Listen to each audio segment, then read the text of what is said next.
Hi everyone, Kaylin here, and I'm going to show you how to use Gilding Wax today, and it's so super simple.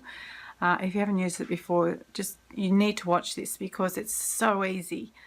I've been sitting on, well, not literally sitting on, but contemplating adding Gilding Wax to a sideboard that I've been working on.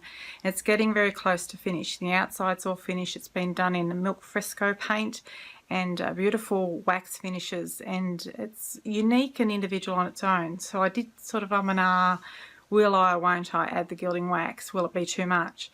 But I've decided no, it won't be too much. It'll just add it that little bit more that will make it even extra special. So this beautiful blue carved sideboard, I'm going to add some gold Gilding Wax, and I'll show you how easy it is to do that. So take a look.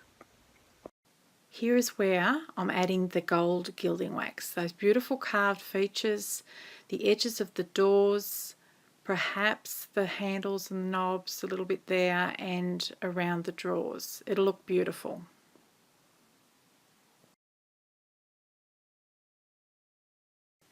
I'm going to start here in this centerpiece, and this is what I'm using.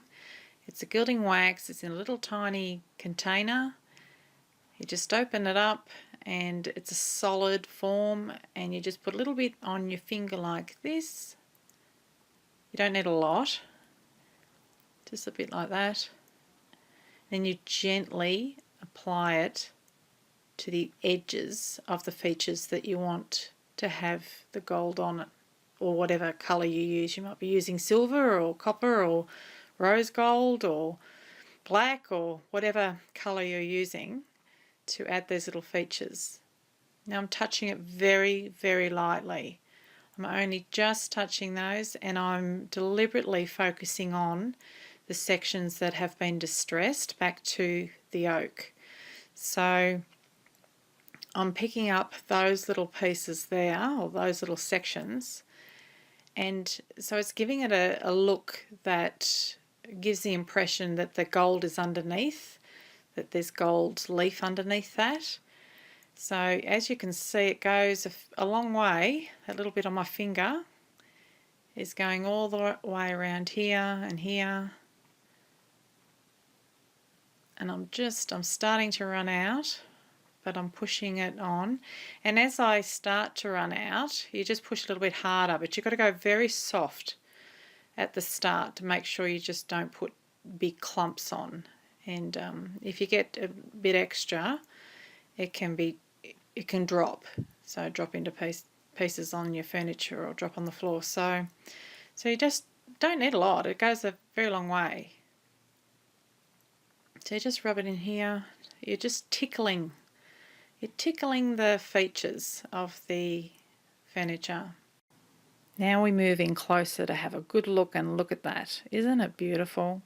It just adds that extra something to the features. And it just, look, before it was really nice with the distressing and that really unique fresco finish, but that gold is so beautiful.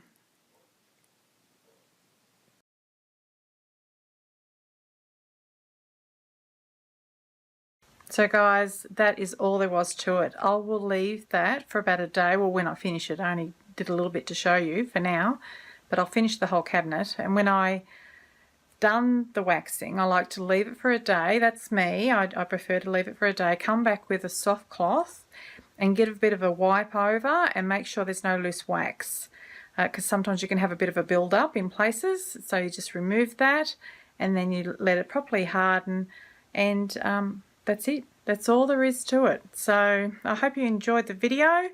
And if you do, wherever you are, give me a thumbs up or a like or a comment, and please share it around, and I'll do more. Okay, bye.